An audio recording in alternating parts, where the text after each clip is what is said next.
Hello, this is an even game played in the AYD League where Black is a 2Q player and won the game by resignation, but actually White had a pretty good start and it went pretty well up to the middle where somehow White lost control and also lost a big group on the right side. That was not supposed to happen, so let's check it out. The Fuseki went really good for White this time. So two facing Komokus, black goes for a Shimari and a Hoshi in the top right, then white approaches from the outside, this is fine. Here white can consider the Sansan invasion right away. It doesn't matter how black will block here, the Josekis are going well no matter what. So even if black makes the wall and extends in the top, all the potential it's focused on one side. So black is going for a risky strategy, all eggs in one basket, and white develops all over the board in the meantime. So the Sansan evasion, it's an option.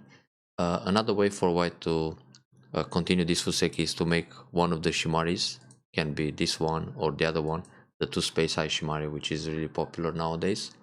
But nothing wrong to play the outside approach, and also the inside approach, it's an option here.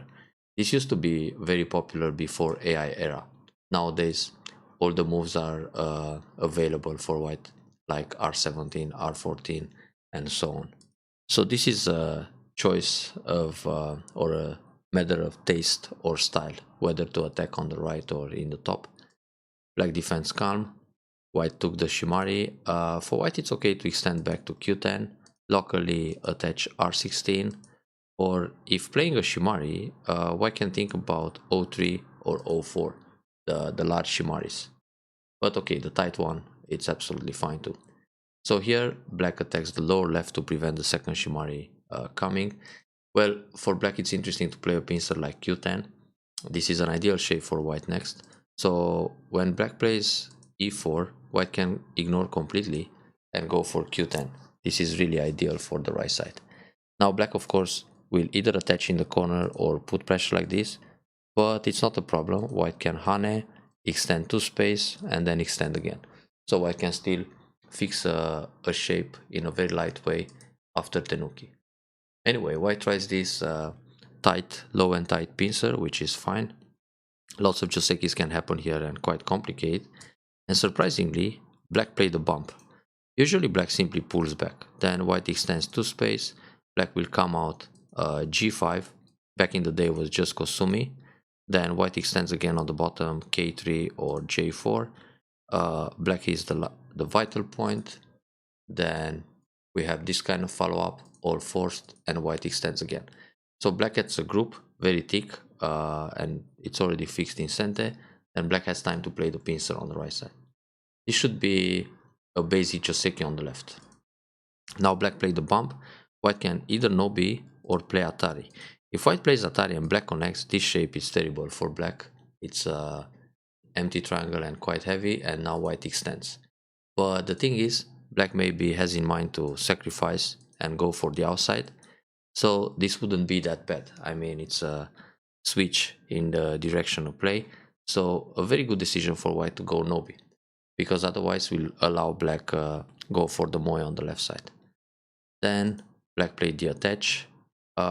For black it's probably interesting to play d2 and connect, because this creates cutting points, and jump again.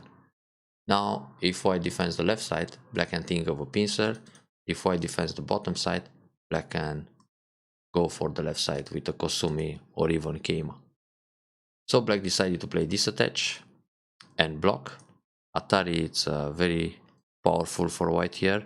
So black's formation is still heavy, then white connects. Now I can still think of this Atari on the bottom, because when black captures a stone, white will just extend and go for the move on the right side. The formation is already heavy for black here, so it doesn't matter if black takes the Ponuki. But connecting h3 is big too. If black comes down, white extends on the left side, but black jumps out, that's fine. White plays Keima to get ahead, that's also good. So here the position looks really nice for white. At this stage we can say white is like 80% to win the game, according to an AI. Well, that push is strange because the cut doesn't work. Normally, black should push along and jump in the middle to save his group. Because locally, when black goes down, this is only room for one eye, so black still needs to come out. And here white will either extend on the bottom or the right side. So it's quite proper for black to jump along, but black decides to sacrifice some stones here in order to play the Atari in Sente.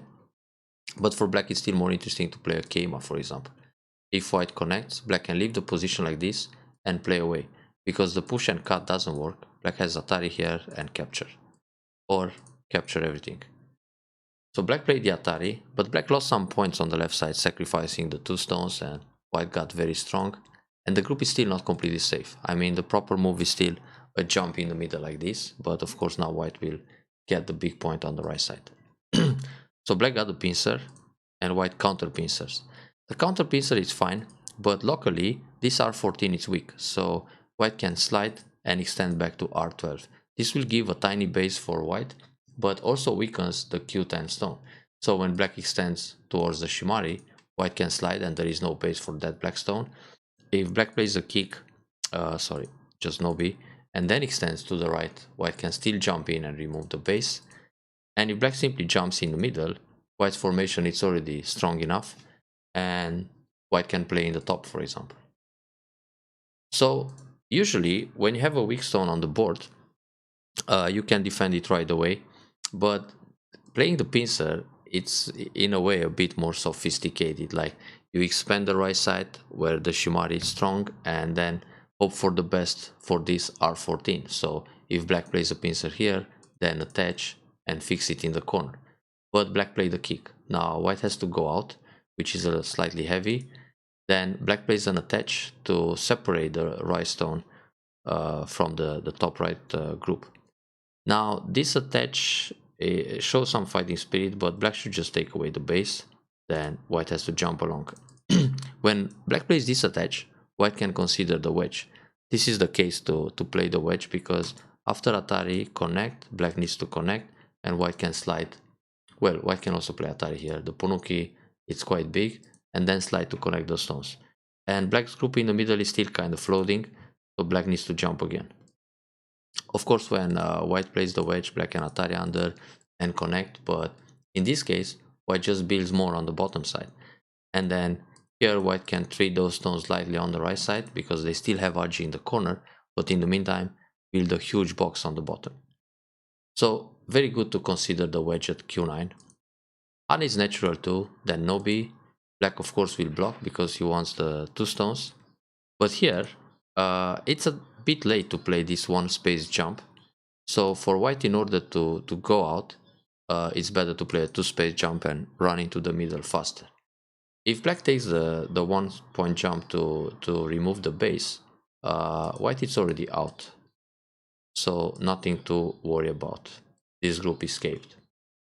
Anyway, playing a 1 space jump doesn't give enough space for 2 eyes. So if the group gets around it, it's still going to be tough for white. Therefore, when in danger, go out as fast as you can. Another way for white is to push and cut directly. Now this is a little bit tricky. Black can go down threatening the cut at R7, then Atari here and keep pushing. But again, white is going for the big box on the bottom, and those 2 stones on the right, they still leave some RG in the corner. So if this trade happens, black gets that box and white gets this box, white's box is clearly bigger. So both white and black capture a few stones in the process in this Fury Cavalry. So white went for a tiny base. Black plays the Keima cap in order to protect against the cut. That's a nice idea. White still needs to jump out. That's good. And now white can actually fix the group by playing the attach and then the Sansan and Hane and so on. So the group has some eye shape now. And well, jump again, it's an option too. Now push and cut, interesting idea. The ladders are kind of broken, huh? Yeah, it works. Black cuts back. Well, for black it's more interesting to just go down, because on this cut white can Hane, and if Atari, black needs to connect, white can no be here. So it's super dangerous for black. And if on this Hane, if black plays Atari, white can Atari, give up the stone, and then just extend. So all white stones are connected on the right side. And black just got the group in the middle, which is heavy and not going to profit much. Now here black should go down in Sente and Atari, then try to find a way to escape. So let's see. If this happens, black is still captured. So black has to no-B, white will no-B also, and black jumps between the groups, hoping to kill that group on the right. But black just turns to capture this guy, and now white can catch the stones on the right side just playing Hane. It's good enough. Now it doesn't work to escape anymore. No way out. So white played the push and then the bump. It's still safer to turn. These two stones will be captured and white stones are all connected.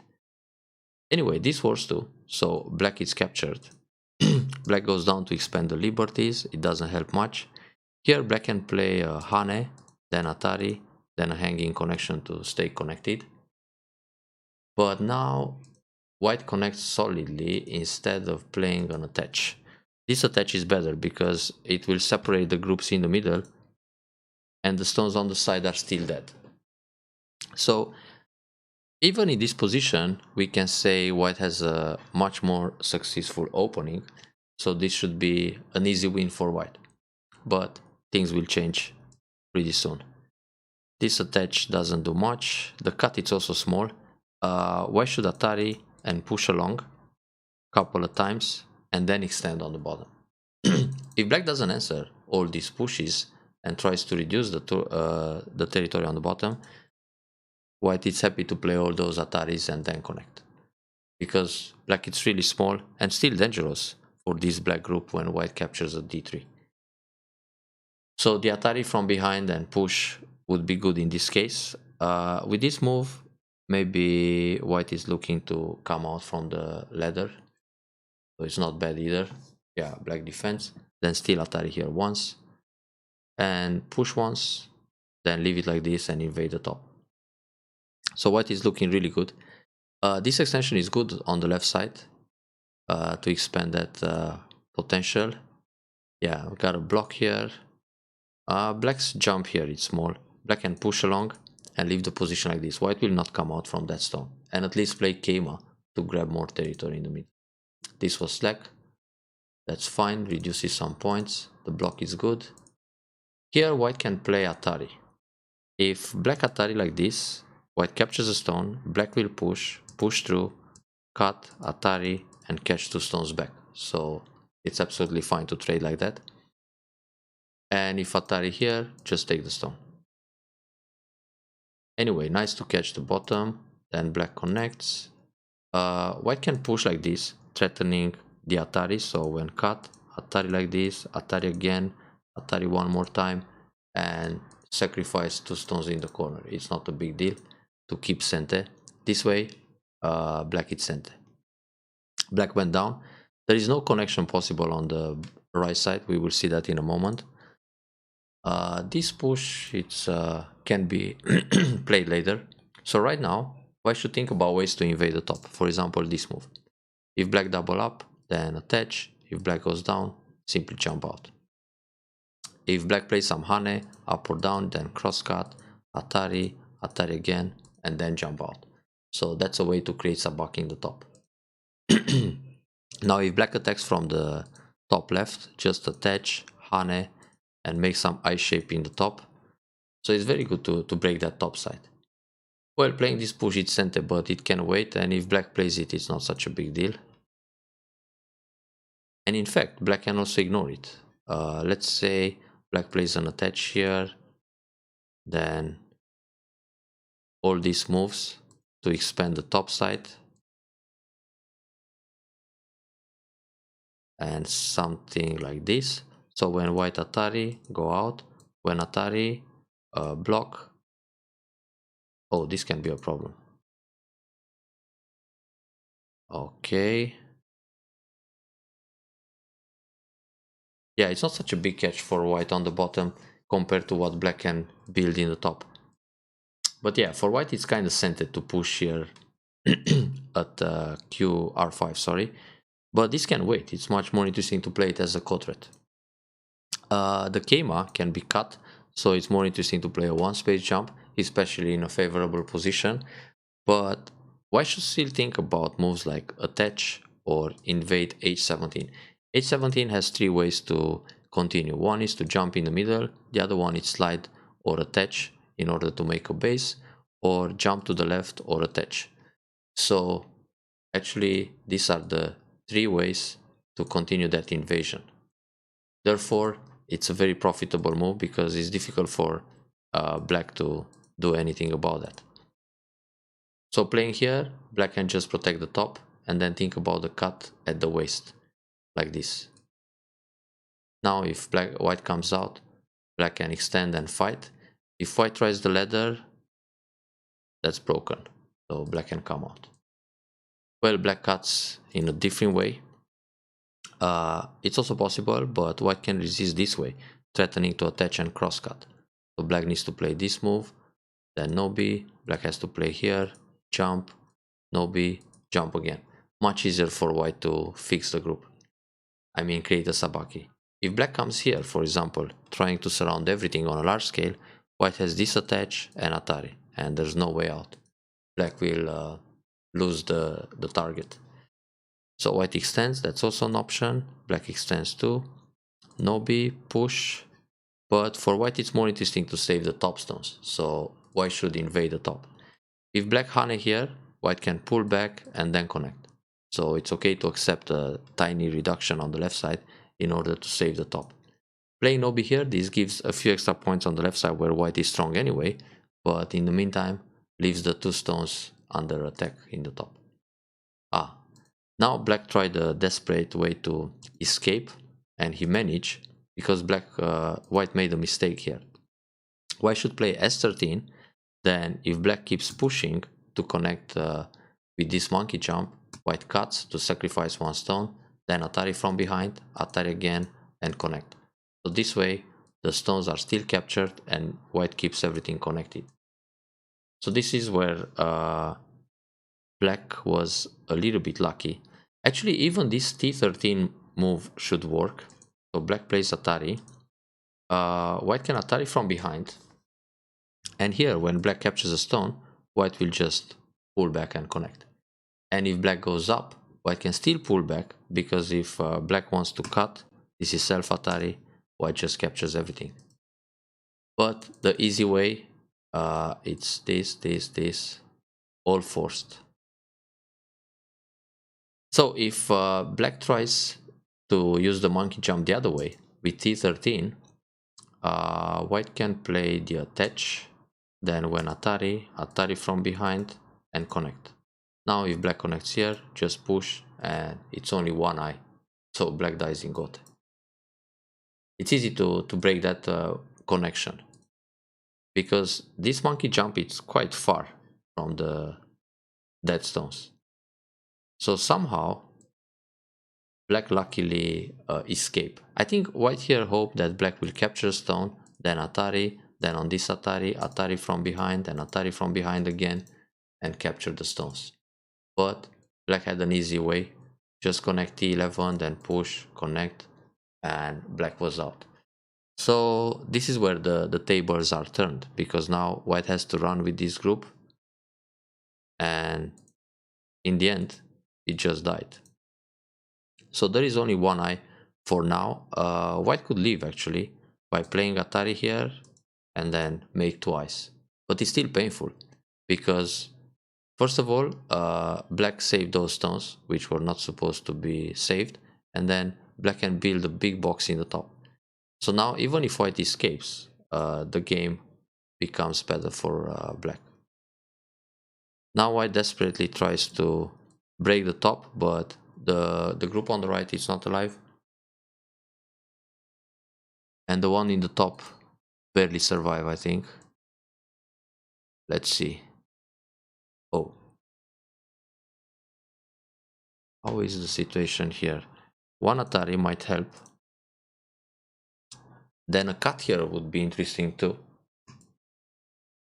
because no matter what Atari, black is playing, white can cover in center. So this will save the group on the right in center. And now some forcey moves in the top. Attach, counter, and try to live in the top too. Not so easy though.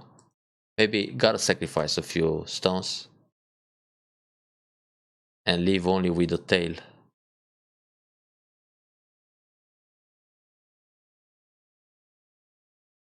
So this way, white is actually losing only these guys in the middle. Save the right side, save the top, and probably still a good game for white, in fact, because the territory on the left and the territory on the right are quite large. But phew, pity. So yeah, I think the critical moment was the block on the right side, where white didn't keep the dead stones. Now it's pretty tough in the middle.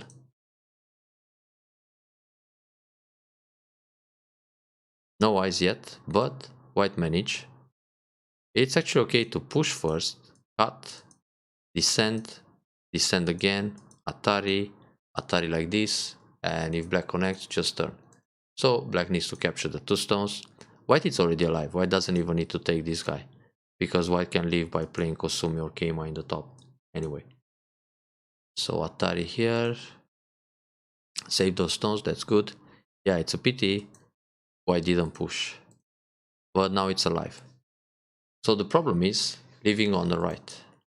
And actually, white should do that now. Play Atari once, or well, uh, push, then Atari, because the ko is quite expensive, and then make the two eyes. But it's safer to play Atari once and then leave, because anyway at the end black needs to capture the stone and connect. This doesn't really work. Black has the wedge. Yeah, the way to kill those stones right now is to Hane, then Atari, and Atari again. But it's a very expensive ko fight, because if black wins the ko, he will also save the other two stones. So it's only ko that works. Therefore, for white, it's better to play Atari here. And then when black connects, just leave the position like this. And if black, I guess black is not going to connect and go for the kill in the middle. So yeah, white should leave on the right. Then count the game. There's a monkey jump in the top. Oh, in fact, white wins the game like this. Left side, right side, the bottom, and those two tiny groups in the top. Yeah, should be still okay. So that's a pity. Now this doesn't work. Black could capture this stone. More profitable for life. Oh well, taking the two stones feels good too. Some center moves. That's fine. Ah, and now the group just died. Ouch. This move is not even center. Black can play away. When white captures two stones, black takes one back and the group is still dead. A Tuki should know that. Not to complicate. Here black could connect this stone. Anyway, now black feels good because he captured the group, so there is no way to come back for white. That's also not necessary. Black can play here. If Atari connect, black needs to white needs to protect. If white Hane, then Atari capture the stone, nothing happens. White is still dying faster. But yeah, maybe this is a move to declaration of victory, and that was it. So this group on the right side shouldn't die. Black 3 stones escape luckily. Then white could invade the top in earlier a little bit, and this was actually white game most of the time. Well, things like that happen, so focus harder next time and enjoy the review.